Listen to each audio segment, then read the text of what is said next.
से कई विधायकों ने क्रॉस वोटिंग करते हुए दूसरे प्रत्याशी को जिताने का काम किया है और यही बात यहाँ पर भी कहीं ना कहीं कही भी जा रही है कि कांग्रेस पार्टी के जो विधायक हैं हो सकता है कुछ क्रॉस वोटिंग में भी कोई बड़ा सत्ता का खेल होता हुआ दिखाई पड़ेगा, क्योंकि ये भी लगातार कहा जा रहा है कि हेमंत सोरेन मुख्यमंत्री हैं, वो लगातार बीजेपी के संपर्क। जो समर्थन हेमंत सोरेन को असम विधानसभा चुनाव के दौरान कांग्रेस से चाहिए था वो समर्थन नहीं मिला, तो क्या अब इसका खामियाजा हेमंत सोरेन को झारखंड राज्यसभा चुनाव में चुकाना पड़ेगा?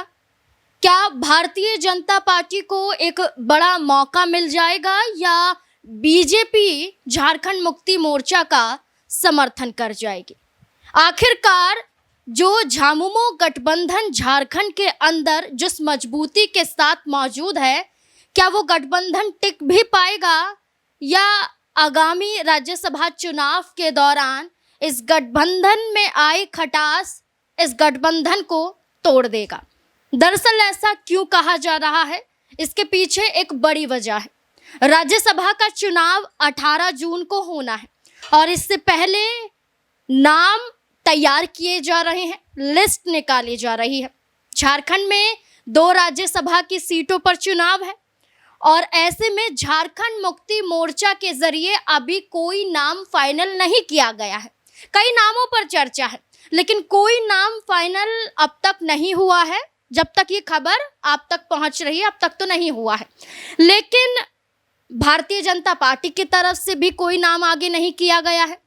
लेकिन इस बीच में कांग्रेस पार्टी ने ऐलान कर दिया है एक सीट पर एक उम्मीदवार का, और ये नाम है प्रणव झा का। और इस नाम के साथ साथ ये कहा जा रहा है कि क्या कांग्रेस ने झारखंड मुक्ति मोर्चा से अलग हटकर ये फैसला कर लिया? क्या कोई सलाह, क्या कोई चर्चा, क्या कोई बैठक नहीं हुई, या अगर हुई है तो आपसी सहमति नहीं बन पाई है? तो क्या अब राज्यसभा चुनाव में जहां पूर्ण बहुमत झारखंड मुक्ति मोर्चा गठबंधन को मिल रहा था कि आसानी से 2 सीटें जीती जा सकती हैं, क्या ये अब नामुमकिन नजर आ रहा है? क्या ऐसा ही है या इसके पीछे और भी रणनीति नजर आती है? इसी पे ही चर्चा की जाएगी और इस पे चर्चा करने के लिए हमारे साथ हमारे वरिष्ठ सहयोगी अमन सर जुड़ चुके हैं। सर, एक बड़ा राज्य, एक बड़ा चुनाव ही मान लीजिए, क्योंकि इस चुनाव के साथ गठबंधन टिकेगा कि नहीं टिकेगा इस पर बड़ा फैसला हो जाएगा।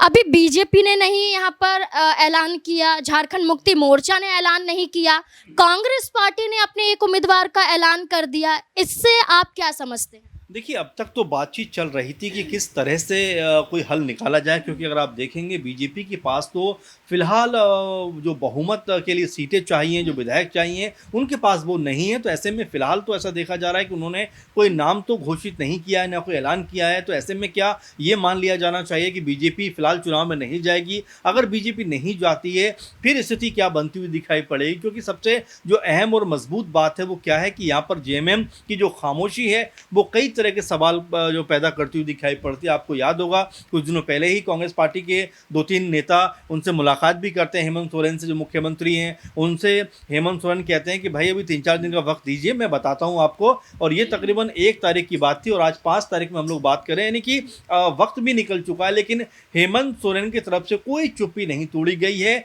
इसको लेकर भी कई तरह की संभावनाएं जताई जा रही हैं, कई तरह की अटकलबाजियां हैं कि आखिर हेमंत सोरेन क्या कोई बड़ा कदम उठाने वाले हैं, क्योंकि ये भी एक बार कहता हुआ दिखाई पड़ता है कि वो एक सीट भी कांग्रेस पार्टी को देना नहीं चाहते और दोनों सीटों पर खुद चुनाव लड़ना चाहते। लेकिन जिस तरह से आपने कहा कि बीजेपी ने अभी तक कोई ऐलान नहीं किया, जेएमएम जिसके पास एक सीट तो कम से कम पक्की है वो अभी तक खामोश बैठी, लेकिन यहाँ पर जैसा कि आपने कहा और ये भी खबरों में आ रहा है कि वो दोनों सीटों पर उम्मीदवार उतारेंगे और कई नाम है, सीता सोरेन की बेटी का भी नाम है और खुद हेमंत सोरेन की बहन भी यहाँ पर है और उनकी पत्नी कल्पना सोरेन भी है। तो दोनों सीटों पर अगर झारखंड मुक्ति मोर्चा उम्मीदवार उतारती है तब क्या खेल होता हुआ?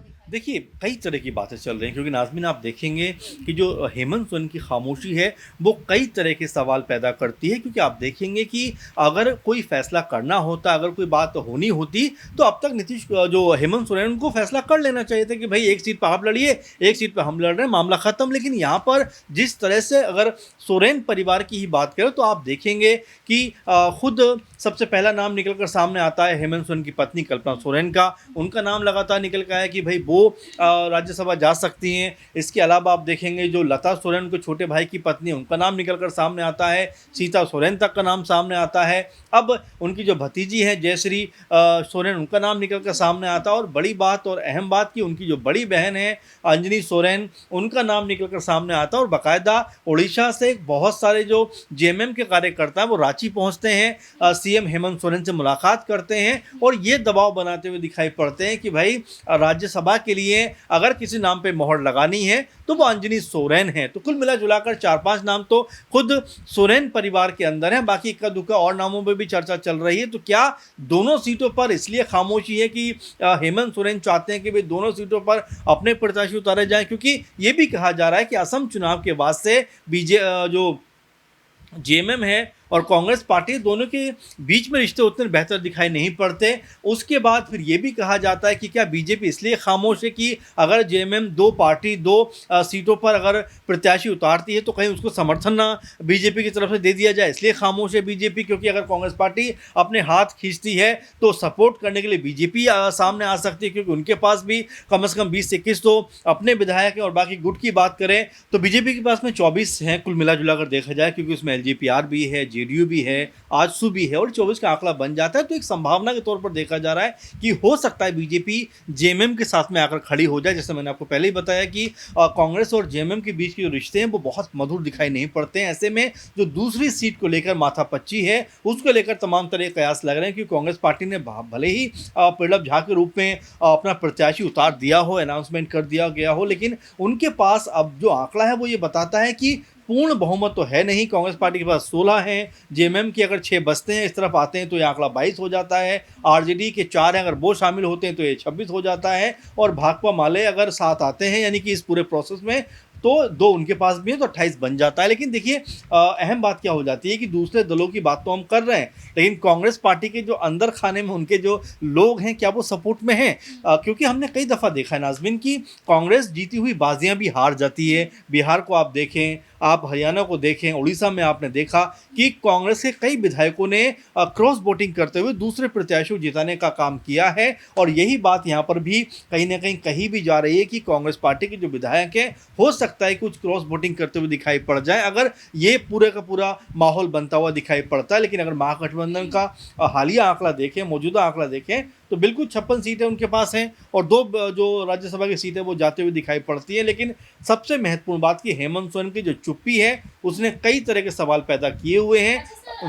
कांग्रेस हर बार बना बनाया खेल बिगाड़ देती है। आपने खुद ही कहा कि क्रॉस वोटिंग इस सबसे बड़ा उदाहरण है।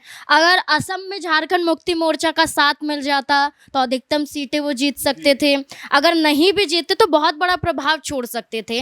और अभी राज्यसभा चुनाव में आसानी से दोनों सीट ये गठबंधन के पास आ सकती है। लेकिन कांग्रेस पार्टी जहां झारखंड मुक्ति मोर्चा का खेल बिगाड़ने का सोच रही थी वहीं खुद का खेल बिगड़ता। बिल्कुल बिल्कुल बिल्कुल। और सबसे बड़ी बात यही होती है नाज़मीन, क्योंकि देखिए गठबंधन की कुछ सीमाएं होती हैं, मर्यादाएं होती हैं और जब तक आपका तालमेल बेहतर रहेगा सारी चीज़ें आसान रहेंगी। और यही वजह कई बार दिखाई पड़ती है कांग्रेस पार्टी का जो आला कमान है, जो नेता हैं, इन सबको साधने में कहने के चूक जाते हैं। इसलिए कांग्रेस पार्टी अपना बना बनाया जो खेल होता है उसको भी कहने के बिगाड़ देती है। इसीलिए कहा जा रहा है कि झारखंड में आंकड़ों पर तो सब कुछ ठीक लग रहा है कि चलिए महागठबंधन की बात करें 56 सीटें उनके पास हैं, दोनों सीटें उस तरफ चली जाएंगी। लेकिन इस आंकड़े के अगर आगे जाके देखें तो क्या बीजेपी के लिहाज से कोई प्रोसेस बनता हुआ दिखाई पड़ सकता है? और क्या जेएमएम जो अब तक चुप्पी धरे बैठी है, क्या एक सीट जो कांग्रेस पार्टी ने अनाउंस कर दी है, क्या इस बात पर राजी होगी कि भाई चलिए एक सीट आप लड़िए, एक पे हम जाएंगे? तो क्या ये होता हुआ दिखाई पड़ेगा? अगर ये नहीं होता है नाज़मीन तो ये आप मानकर चलिए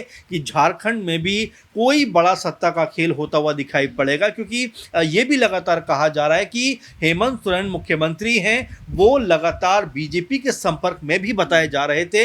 ये भी कहा गया कि क्योंकि दिल्ली भी आए थे उस समय, तो जो गृह मंत्री अमित शाह, उनसे मुलाकात उनकी होती है, पीएम मोदी से मुलाकातें होती हैं, और इस तरह की मुलाकातों के बाद लोग यही कहने लग गए क्या कि अब महागठबंधन का आपस में जो गठजोड़ है क्या खतरे में पड़ता हुआ दिखाई पड़ सकता है। और ये राज्यसभा चुनाव जो हैं इस बात को पुख्ता करते हुए दिखाई पड़ेंगे कि जो महागठबंधन है या जो इंडिया गठबंधन झारखंड में नजर आता है ये ऐसे ही रहेगा या यहाँ से ये बिखरता हुआ दिखाई पड़ेगा। वाकई सर द्वारा जो कहा गया है ये रह रहकर कई बार सामने भी आया है कि दिल्ली में बीजेपी के शीर्ष नेतृत्व से मुलाकात करते हुए हेमंत सोरेन दिखाई दिए, और खुद जेडीयू की तरफ से ये मांग की गई कि आप गठबंधन बदल लीजिए, अगर सत्ता में रहना है तो आप बीजेपी की तरफ आ जाइए, जेडीयू की तरफ आ जाइए।